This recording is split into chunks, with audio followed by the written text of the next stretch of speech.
From the Bob Mills Weather Center, the Oklahoma weather expert, Travis Meyer. Okay, it's time to look into your future as far as weather is concerned in the fall. And you probably guessed it already because it hasn't changed a whole lot. We're going into potentially more La Nina. That's what we've been into now basically for 2.5 years. And there's a potential for the fall and winter. We could be in an unprecedented third season in a row of La Nina. What that would mean to us is that it would be drier, or I should say warmer than normal, first of all. And that covers much of the country. And again, this is September and extending all the way back from October. And so it is, it's just what it is, I guess you could say, and drier than normal as we look on into the time period, and that stretches into November as well. So what we're looking for is not a whole lot of what we haven't already seen, but at least there is a chance it'll be cooler because it's fall. That's about the only good forecast I can give you at this time. So the real problem, though, and I'm not going to make light of it, is the fact the drought is still nasty. It is just a big pain. And, of course, you can see so much red. This is Texas. A little hard to tell because there's so many colors right now.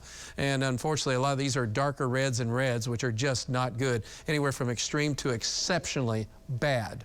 And so you can see how Texas is hit, except for one pocket over to just south of Wichita Falls. Then here in northeast Oklahoma, similar story. So is it going to rain? That is the biggest question. Over the next 7 days, there could be. Now, again, not everybody's going to pick this up. This is generalized.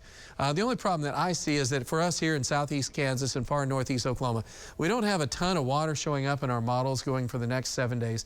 If you're in southern Oklahoma, you have a much better chance of significant rainfall. And Texas, I don't know if they've been praying more than we have, but there's a good chance that they're going to have 4 to 5 inches of rain, generally speaking. Again, some of them won't pick up rain, but that's kind of an interesting scenario that could play out here over the next week to even 10 days. We're at 87 degrees. Notice the heat index. There's no heat index. Why? Because it's so dry. 59 is the dew point. The humidity is down to 39%. Very, very comfortable this evening.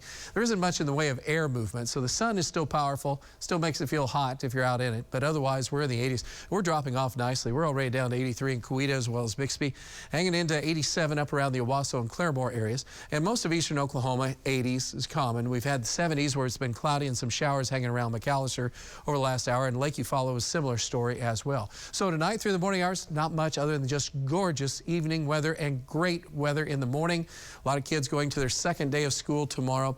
Temperatures will be in the 60s early in the morning around 7 o'clock. And then as we go through the daytime hours, we'll get back to summer readings in the upper 80s east of Tulsa, lower 90s around Tulsa, mid 90s southwest Oklahoma. And then the boundary that we're hoping will start to spring a few showers and thunderstorms will be in southeastern Kansas and northwestern Oklahoma on Friday afternoon. But it's not going to do much.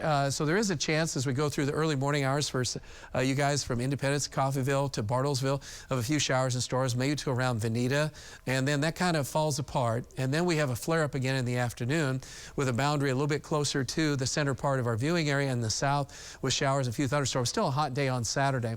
But Sunday has a big wave of energy coming in. So we'll be near 70, upper 60s in the morning. During the afternoon, we're in the upper 70s, low 80s with rain and showers. Not so much in the way of chances of severe weather, but I mean, it's like actually pretty decent.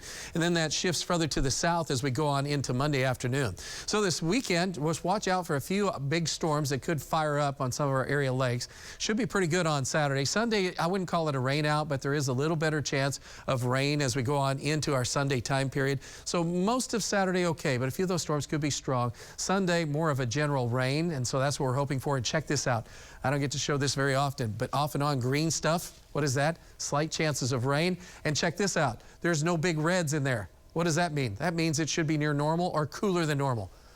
Wow, 76, just super nice. As we look on into the morning time period, it'll be 67 by noontime. We're in the 80s. That's not bad with low humidity, pretty comfortable. Yes, it's going to be summery for Friday and Saturday, and then we kind of get knocked down again on Sunday with those showers around.